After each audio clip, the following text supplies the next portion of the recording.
നമസ്കാരം. സ്കൂളിനും പുഴയ്ക്കും സമീപത്ത് പാതയോരത്ത് മാലിന്യ നിക്ഷേപം വ്യാപകം. മറയൂർ പഞ്ചായത്തിൽ കോവിൽക്കടവ് കൂടവയൽ റോഡിന്റെ ഇരുവശങ്ങളിലുമായിട്ടാണ് അടുത്ത കാലത്ത് മാലിന്യ നിക്ഷേപം വർദ്ധിച്ചിട്ടുള്ളത്. ഈ റോഡിന് തൊട്ടടുത്താണ് ജയ്മാത പബ്ലിക് സ്കൂൾ പ്രവർത്തിച്ചു വരുന്നത്.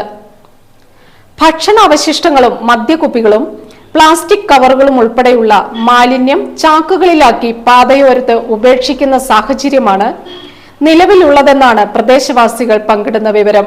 ഈ പാതയ്ക്ക് സമാന്തരമായിട്ടാണ് കൂടവയലാർ ഒഴുകുന്നത്. പാതയോരത്ത് പല ഭാഗത്തായി കൂടിക്കിടക്കുന്ന മാലിന്യം ശക്തമായ മഴയിൽ പുഴയിലേക്കും ഒഴുകി എത്തുന്നുണ്ട്. ഇത് ഒരുപക്ഷെ പകർച്ചവ്യാധികൾക്ക് കാരണമായേക്കാമെന്നാണ് ചൂണ്ടിക്കാണിക്കപ്പെടുന്നത്. രാത്രിയുടെ മറവിലാണ് ഈ ഭാഗത്ത് നിരന്തരമെന്നവണ്ണം മാലിന്യം നിക്ഷേപിക്കുന്നത്. ഈ ഭാഗത്ത് നിരീക്ഷണ ക്യാമറകൾ ഇല്ലാത്തതാണ് മാലിന്യ നിക്ഷേപം വർദ്ധിക്കാൻ കാരണമെന്നും ബന്ധപ്പെട്ട അധികൃതർ ഇക്കാര്യത്തിൽ അടിയന്തര നടപടികൾ സ്വീകരിക്കണമെന്നുമാണ് നാട്ടുകാരുടെ ആവശ്യം. News desk, Marayur vision.